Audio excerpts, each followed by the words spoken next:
Hello നമസ്കാരം. വാർദ്ധക്യത്തിലെ വസന്തകാലം ഇങ്ങനെ പറയുമ്പോൾ നിങ്ങൾ വിചാരിക്കും ഇവൻ എന്തായി പറയുന്നത്, വസന്തകാലമൊക്കെ കഴിഞ്ഞിട്ടല്ലേ ഈ വാർദ്ധക്യം ഉണ്ടാകുന്നതെന്ന്. എന്നാൽ ചില ആളുകൾക്ക് അങ്ങനെയല്ല എന്ന് ഇന്നലെ എൻ്റെ കൂടെ ഞാൻ ഫ്ലൈറ്റിൽ മെൽബണിൽ നിന്ന് കെയ്ൻസിലേക്ക് വരുമ്പോൾ എൻ്റെ കൂടെ യാത്ര ചെയ്ത ഒരു അപ്പാപ്പനും അമ്മമ്മയും പ്രൂവ് ചെയ്തു.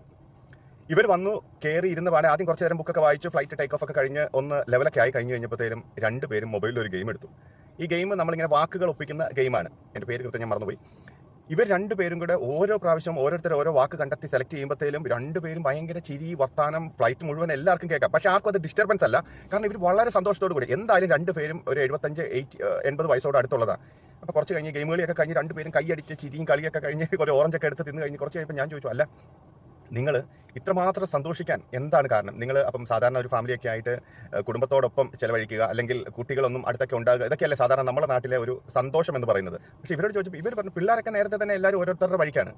ഇവർ പരസ്പരം അങ്ങോട്ടും ഇങ്ങോട്ടും സപ്പോർട്ടായി, ഇവർ യാത്രകൾ ചെയ്ത് രാജ്യങ്ങളും സ്ഥലങ്ങളെല്ലാം കണ്ട് ഇവർ സന്തോഷമായിട്ട് അടിപൊളി. പുള്ളി പറയുന്ന ഏറ്റവും ലാസ്റ്റ് മൊമെന്റ് വരെ ഇതേപോലെ ചിരിച്ച് കളിച്ചിരിക്കണം എന്നാണ് ഞങ്ങളുടെ ആഗ്രഹം. അതും പറഞ്ഞ് വീണ്ടും അവർ അടുത്ത ഗെയിം തുറന്ന് കളി തുടങ്ങി. എന്നോട് വലിയ വർത്തമാനം പറയാനൊന്നും അവർക്ക് താല്പര്യമില്ല. അപ്പം ചില ആളുകൾ അങ്ങനെയാണ്, വാർദ്ധക്യകാലത്തും വസന്തകാലം മെയിൻറ്റെയിൻ ചെയ്യുന്ന അല്ലെങ്കിൽ നിലനിർത്തുന്ന ചില ആളുകളുണ്ട്. നമ്മളൊക്കെ ഒരു 40-50 ഒക്കെ കഴിഞ്ഞാൽ ജീവിതം കഴിഞ്ഞു, എന്നെ ഇനി ഒന്നിനും കൊള്ളൂല എന്ന് വിചാരിച്ചിരിക്കുന്ന സമയത്ത് ഇങ്ങനെയുള്ള ഒത്തിരി വാർദ്ധക്യത്തിലെ വസന്തകാലം ആസ്വദിക്കുന്ന ഒത്തിരി ആളുകളെ നമുക്ക് ചുറ്റും കാണാൻ വേണ്ടി കഴിയും.